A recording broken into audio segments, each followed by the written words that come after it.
Hello everyone and welcome to my YouTube channel. This video is about flying the PW-5 cross country. I flew about 100 miles in a little over 3 hours. Alright, here's the flight as shown on OLC, and I started at TSA there and went to Lupscomb. That's about 10 miles, and then flew south down to Hillsboro. There's a little airport there. That's 20 miles. Now I'm headed back up northeast to Ennis Airport. That's 25 miles and roughly 10 miles back. Then I just did a loop around to add a few more points to my flight because I'd only flown about 2.5 hours on the cross country. If you look at the bar graph below, you'll see that my altitude was between 4,500 and 7,500 feet all the way around. Alright, here we go. And look at those beautiful cumulus clouds already at 5,000 feet at 12 o'clock in the afternoon. That's a great day for us. Real good. Hold it off the deck, hold it off the deck. We got to let the tow plane get off the ground and we'll just follow him. Don't get too high or too low. We got to focus on flying and keeping an eye on that tow plane at all times. If you lose sight of that tow plane, you better release. That's just part of our training. All right, we're getting up to altitude, and what we'd like to do is, if possible, is release into a thermal, and you can feel it. I'm going to pull the release there and make a right-hand turn to move away from the airplane, the tow plane, as fast as possible, and he'll make a slow or a descending left-hand turn so we can get away from each other as soon as possible. That's just part of it, part of your training too. And here's a really nice thermal that I started in right off a tow. Worked it on up. Here's over 4,000 feet. And then I believe I get up to about 6,000 feet before I start heading out away from TSA, the airport that we took off at. This year we just didn't have very good flying weather. Again, last year it was the same. We just had a lot of wind. And finally it's calmed down enough and getting back into our really good soaring days, which typically are July and August. And of course this one was just an exceptional day. Almost every cloud had lift in it. Just an amazing day, and here I am working up over 6,000 now, and I'll start to head out toward Lupscomb, which is about 10 miles away, and that's to the west. That's where we're headed right now. In just a minute, when I max out the altitude, we'll be heading that way. Of course, I'm flying with the OD2 flight computer, which is a great asset to glider pilots, especially if you're flying cross country. Obviously, earlier in your flying career, it may not be that necessary, but I guarantee you will need some type of flight computer to help you. It's just that important of an asset. Okay, got the nose down, pick up some speed here momentarily, and we'll be headed to Lupscomb, again about 10 miles out, and here we are. We're going to follow these clouds and see if we can dolphin underneath them. And what I mean by that is, we may not necessarily thermal in it and circle in it, but we certainly want to take advantage of lift as we fly through it. So we'll just pull the nose up, slow down in that lift, and if we get in sync, we're going to put the nose down. And why would we want to put the nose down when we're in heavy sync? And the reason is get away from it as fast as possible. You don't want to fly in down air. You won't go very far if you do. That's for sure. We all kind of know that as glider guiders, right? Yo! If you notice my flight there, it's not in straight lines. I mean, it would be great if we could fly in a straight line to Lupscomb and a straight line down to Hillsboro, and then a straight line back up over to Ennis. But we have to follow the clouds. You don't want to fly in big blue areas because there's probably sink out there. So we stay under these clouds and we follow the line of clouds to kind of get to where we're going. So we don't just narrowly fly in a straight line, as you can see I didn't here, and almost every time that's just the way it is. You got to follow the clouds. Don't fly in blue areas or you get yourself in a low situation, and that's not very much fun when you're out in the middle of nowhere. Been there, done that. Not very much fun. Just what a great day to fly, and I stayed between 4,500 feet and 7,300 feet, so probably averaged about close to 6,000 feet all the way around the course. 10 more miles from here to the south. Go! Awesome day. Yeah, look at this, over 7,000 now. And sometimes if you'll notice on the altimeter, it may not be exact. This is all GPS measured, so it's not 100% accurate, but it's close enough for this video to give you an idea what's going on. If you look at the little red dot there on the upper left-hand screen on that triangle, you'll see that I'm at Lupscomb and I'm headed now south down to Hillsboro, and that's about 20 miles distance. We got a really nice airport there if you need to land out too. I've never landed there, but sure is nice if you're getting low, and if you do land out there at the airport, you can get the tow plane to come get you out of there.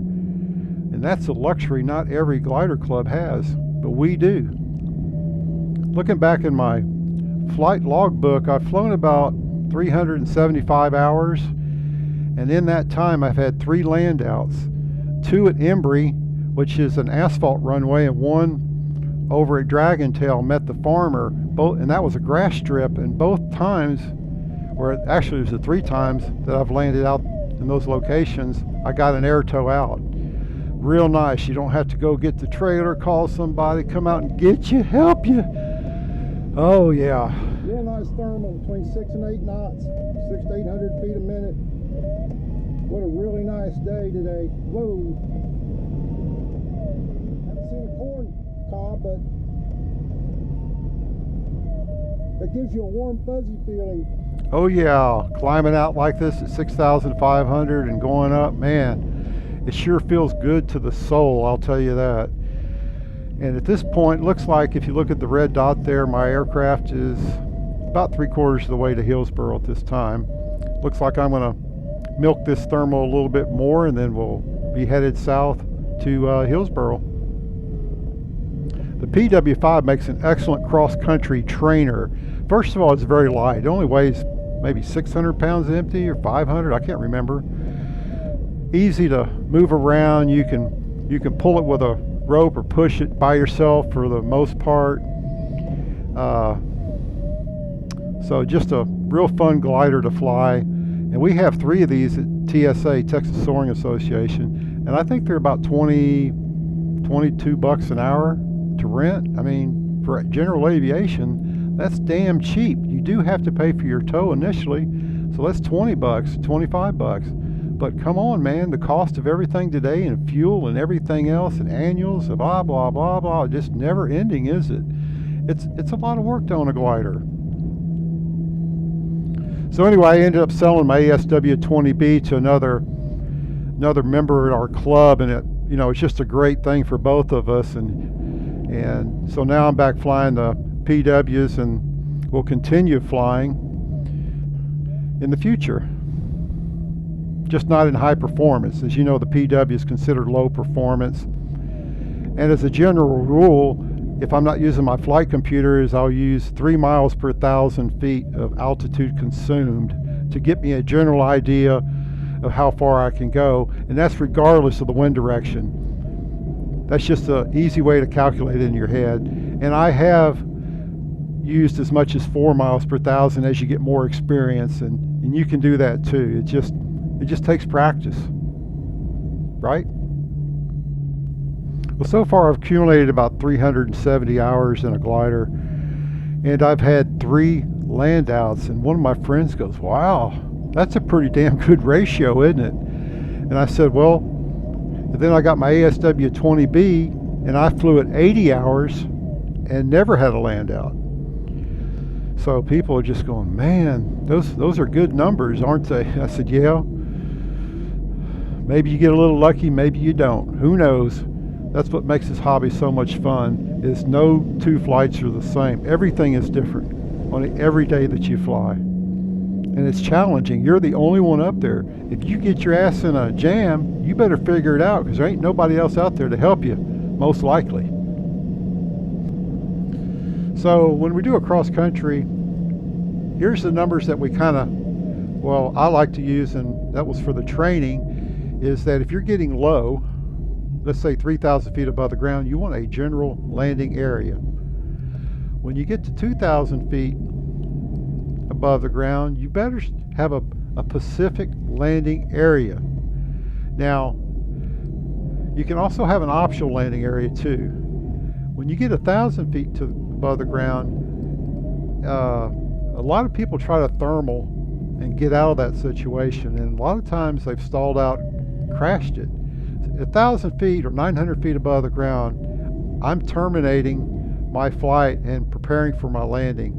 Got to really focus on that because there's not a lot of time to sort all this out, but that's why you do your training. 3,000 general, 2,000 Pacific, with a general landing, another landing area possible, and 1,000 feet, you better have your approach and landing set up.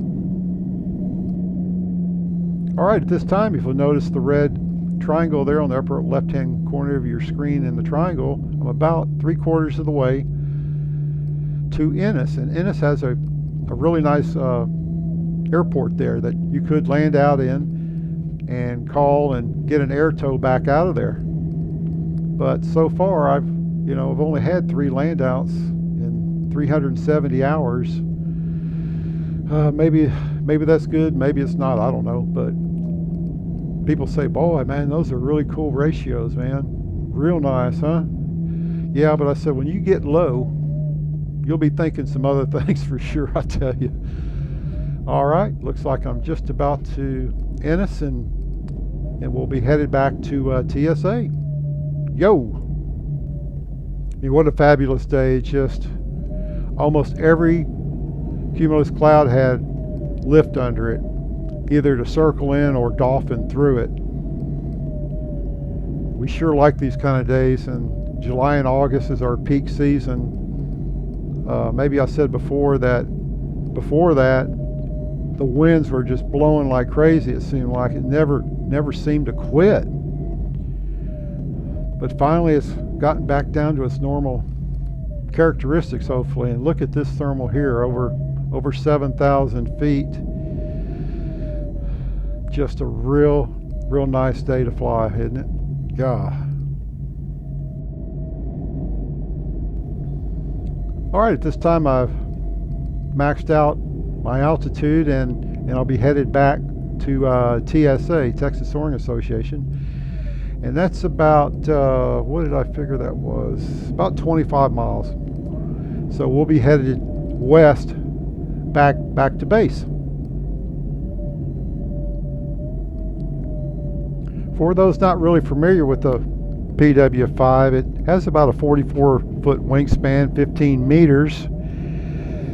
The weight of the glider is around 490 pounds. I had to look that up. Maximum speed is 140.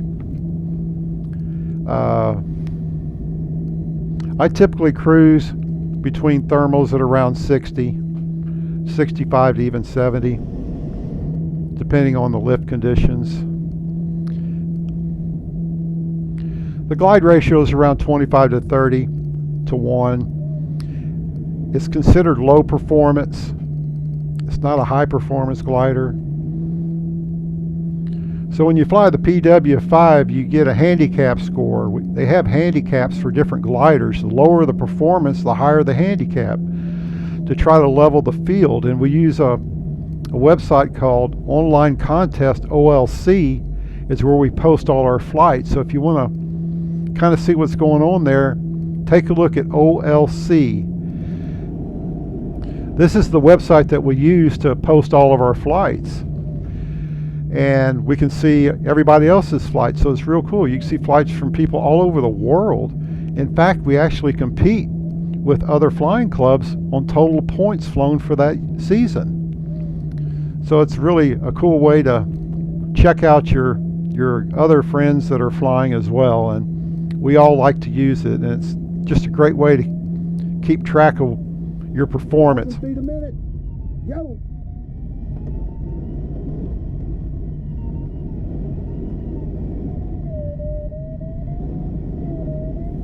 At this time, I'm fairly close to TSA, but I'm working this thermal, and the idea was that I really haven't flown long enough. I've 2.5 hours for 100 miles, but I decided I still got plenty of daylight, so I'm going to make another flight within the triangle, and you'll see that little squiggly line up there.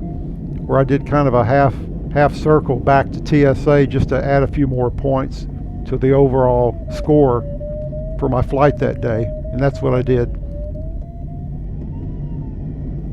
The total flight ended in about 3.2 hours total time, and boy, just a beautiful day. And look at this, I'm going to be working my way down to final glide at this time, and don't need any additional thermals to make it back to base, and that gives you definitely a warm, fuzzy feeling. So here in just a minute, we'll set up for the landing approach coming up.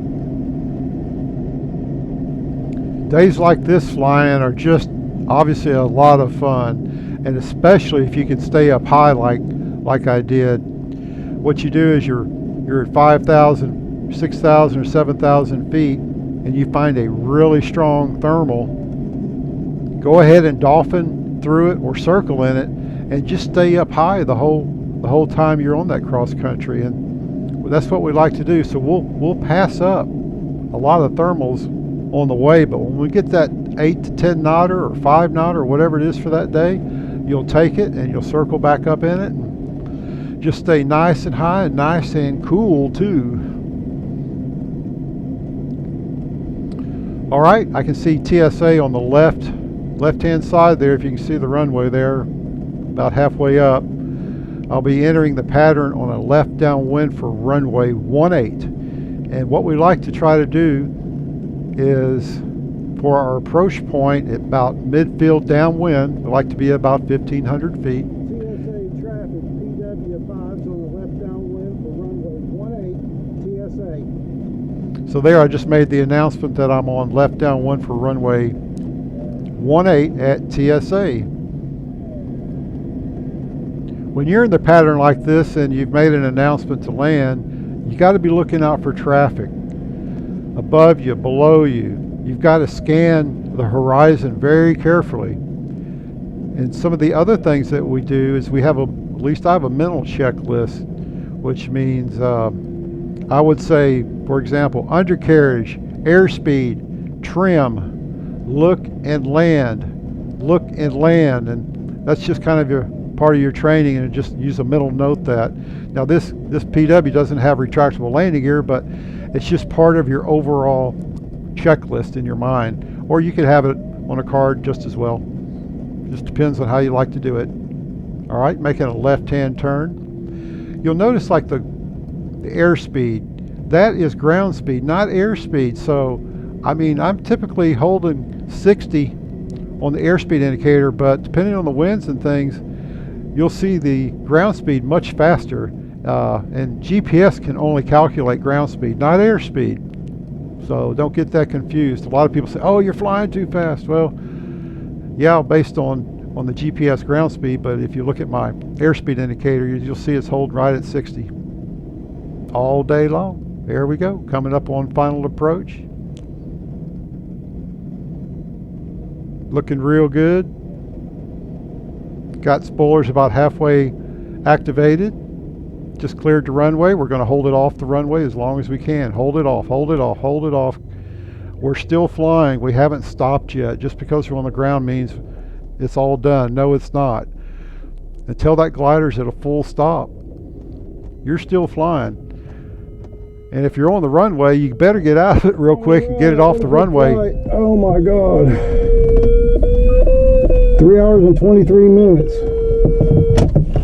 What a beautiful day, up to 7,000, a little higher, all day long. Well, I hope you enjoyed this video. Be sure and look up all my other videos about flying gliders, radio control, drones, NASA, and a lot more. So you guys have a great day, and we'll see you in the air next time. Bye-bye.